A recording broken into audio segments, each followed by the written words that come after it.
आमेर के हांडीपुरा क्षेत्र में उस वक्त खुशी की लहर दौड़ गई जब छात्रा हनी खान ने Rajasthan board of secondary education की 12वीं परीक्षा में 95% अंक हासिल कर अपने परिवार और इलाके का नाम रोशन किया। हनी की इस सफलता से उनके माता पिता वसीम खान और शगुफ्ता नाज बेहद खुश हैं। वहीं सीआईडी से रिटायर उनके दादा भी गर्व से भावुक नजर आए। हांडीपुरा के अन्य छात्रों ने भी शानदार प्रदर्शन किया, जहां सना उल्ला ने 90% और मुजमिल ने 92% अंक हासिल किए। लेकिन इस सफलता के बीच एक बड़ा सवाल भी खड़ा होता है। हनी ने प्राइवेट स्कूल से पढ़ाई की, जिसकी सालाना फीस करीब 80,000 रुपए है। ऐसे में स्थानीय लोग सरकार से मांग कर रहे हैं कि मेधावी और गरीब छात्रों के लिए प्राइवेट स्कूलों में फीस माफी या स्कॉलरशिप की व्यवस्था की जाए, ताकि हर बच्चा बिना आर्थिक बोझ के अपने सपनों को पूरा कर सके। 12वीं के रिजल्ट आ चुके हैं और सरकार के अंदर देखा गया है कि अब के जो रिजल्ट आए हैं वो बहुत ही अच्छे आए हैं।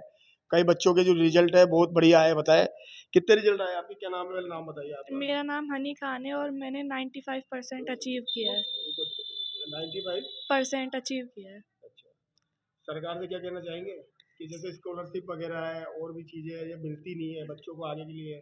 सरकार से ये कहना चाहूँगी कि मैंने 10th में भी 97% हासिल किया था, लेकिन जब भी कोई स्कॉलरशिप नहीं मिली थी, बहुत फॉर्म फिल करे थे, स्कूल के जरिए भी करे थे और ऐसे भी करे थे, लेकिन जब भी नहीं मिली थी। लेकिन अब तो ज़रूर मिले। 95% आई है तो अब तो 95% लेके आए हो, लेकिन सरकार के जैसे कहती है कि बच्चियों को हमेशा आगे से आगे प्रोत्साहन देने की बात करती है, ऐसा कुछ दिख रहा है क्या आपको सरकार की तरफ से? सरकार बात तो करती है, लेकिन वो अलग बात है कि हम तक पहुंचती नहीं है वो कुछ भी न्यूज़। और यहाँ के ई मित्र वाले ये है, वो सब भी बोल देते हैं ऐसी कोई स्कीम आई नहीं है, और उनको पता भी रहता है तो वो करते भी नहीं है कोई भी। स्कीम यानी जो सरकार की गवर्नमेंट चलाती है वो आप तक पहुंचती नहीं है कोई? नहीं पहुंचती है। जिस तरह से देखा है कि लगातार बच्चे जो आगे से आगे प्रोग्रेस कर रहे हैं इन 2-3 सालों में, कुछ है ना जो अच्छे परसेंटेज नंबर लेके आ रहे हैं, लेकिन सरकार तो ये कहती है, दावा करती है कि साहब हम है ना इनको स्कॉलरशिप देंगे, इनकी पढ़ाई हम फ्री करेंगे। क्या लगता है कि बेटियों को पढ़ाई फ्री मिल रही है?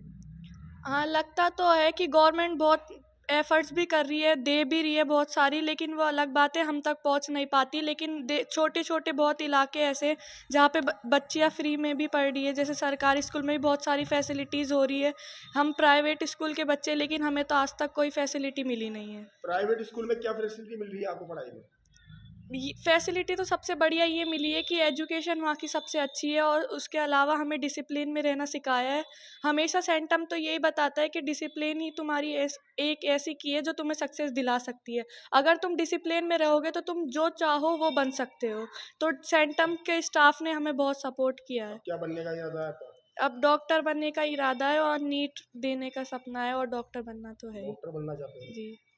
माँ बापों का कितना सहयोग है, दादा दादी को इनका? सबसे ज़्यादा सपोर्ट तो दादा दादी ने ही किया है और माँ बाप ने करा है। और मेरे नाना नानी खुद टीचर है तो उन्होंने भी बहुत सपोर्ट किया। नाना तो शुरू से यही बोलते हैं कि इन 10th और 12th के रिजल्ट पे ध्यान मत देना, हमेशा नीट के बारे में ही सोचना और डॉक्टर ही बनना है तुम्हें तो। और दादा का तो इतना सपोर्ट रहा कि मैं बता ही नहीं सकती। दादा ने तो सबसे ज़्यादा सपोर्ट किया है। सब अभी तक भी दादा दादी को ही मेरे माँ बाप समझते हैं। स्कूल में भी दादा दादी ही जाते हैं हमेशा, और अभी तक भी वो यही मानते हैं कि मेरे माँ बाप ही दादा दादी है। मम्मी पापा को तो कोई जानता ही नहीं है।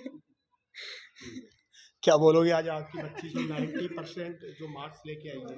मैं बहुत खुश हूँ और अब मैं चाहती हूँ ये आगे भी इसी तरह सफलता हासिल करती रहे। सफलता से सरकार से क्या बोलना चाहेंगे, जैसे जिस तरह से स्कॉलरशिप वगैरह बच्चों को मिले, इनको जी आगे हाँ, पढ़ाई के लिए दिक्कतें नहीं है?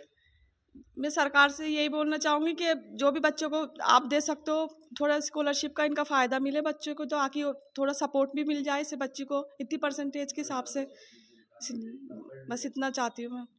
आप देख सकते हैं मेरे साथ में जो ये बच्चे हैं 90% 95% जो मार्क्स लेके आई है, जो 12वीं के एग्जाम आ चुके हैं ऑलरेडी। कितने लेके आप भी 12वीं से? जी मैं भी 12वीं में सी 90%। 90%। क्या कहना चाहेंगे सरकार को? सरकार को ये कहना चाहेंगे कि अलग अलग तरीके की स्कीम आए जिससे बच्चों को स्कॉलरशिप मिले और फ़ायदा मिले आगे जाकर, लाभ मिले। लाभ मिले। क्या नाम है आपका? सनाउल्ला। आप कितने परसेंट लाए? 92%। 92। ये देखो 92% लेके आए हैं, लेकिन यही है कि घर में क्या करते पिताजी? फिर गाइड है मेरे पापा। गाइड है। कौन सी स्कूल है आपकी? Centum academy. क्या देते हैं उसके अंदर महीने का जो आपका जो जाता है इसका?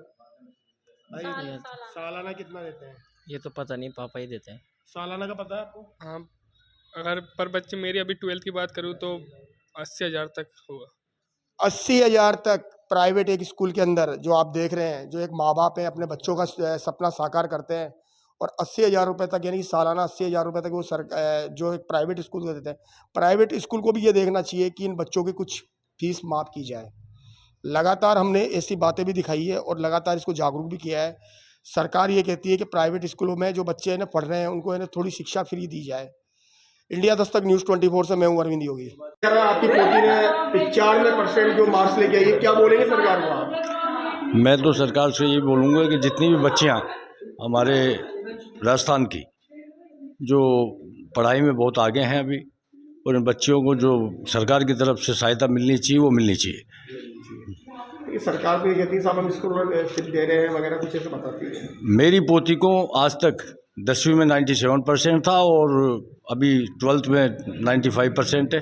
अभी तक स्कॉलरशिप तक नहीं मिली। प्राइवेट स्कूल जो है, जो कहती है सरकार, जिस तरह से प्राइवेट स्कूलों की बात चले, आप 80,000 रुपये सालाना दे रहे हो, तो किस तरह से है ना आप इनके? मैं एक रिटायरमेंट आदमी हूँ CID से। खर्चे को वहन करना बड़ा मुश्किल हो रहा है। इसके पापा जीप चलाते हैं, लेकिन बच्चों को पढ़ाना है। सरकार से क्या बोलना चाहिए भाई, प्राइवेट स्कूलों में कुछ चीज़ इनके जो माफ़ की जाए, जिस तरह से 95% जो लेके आई है बच्ची। अगर कोई इनाम भी नहीं दे सकते, लैपटॉप वगैरह भी नहीं दे सकते, कम से कम बच्चों की फीस तो माफ़ कर सकते हैं जो हाई लेवल पे पढ़ के आते हैं बच्चे। ये चीज़ है। क्या नाम है आपका सर? हाजी अली मोहम्मद नाम है। आप क्या बोलोगी? आप तो आपकी पोती ने 95% लेके आई है। हाँ, अच्छे नंबर से पास हुई है, तो हमने खूब मेहनत करी है सर। अब अच्छे नंबर से पास हुई है, कुछ मिलना चाहिए इस बच्ची को। मिलना चाहिए। हाँ। ये है कि जैसे 80,000 रुपये सालाना फीस हाँ। जमा कराते हैं प्राइवेट स्कूल में, तो प्राइवेट सरकार की तरफ से क्या बोलना चाहिए? कुछ भी सरकार कुछ भी नहीं मिलता है सर। 80,000 रुपये में सालाना कराते हैं, कोचिंग अलग है। 80,000 रुपये सालाना मायने रखता है, लेकिन एक बात बताइए, जैसे प्राइवेट स्कूल को भी थोड़ा बहुत देखना तो चाहिए। और सबसे मेन बात मैं ये कहना चाहूँगी, जो गार्जियन है उनको अपने फिजूल खर्चे पे कम ध्यान देना चाहिए और ज़्यादा से ज़्यादा अपनी बच्चियों की पढ़ाई में पैसा इन्वेस्ट करना चाहिए, क्योंकि वो आगे सफलता हासिल करके ही अपना पूरे पैसे वसूल कर लेंगी। शादियों के अंदर जो वो ना हो और बस अपनी ज़रूरत के अकॉर्डिंग ही अपने हिसाब से पैसे पे ध्यान दे बस, और एजुकेशन पे ज़्यादा से ज़्यादा ध्यान दे। कितने घंटे पढ़ती थी? और मैं, ऐसा नहीं है कि रोज़ कोई 8-8 10-10 घंटे पढ़ना है, रोज़ पढ़ना है, लेकिन चाहे से 2 या 4 घंटे ही पढ़ो, लेकिन रोज़ पढ़ना है बस।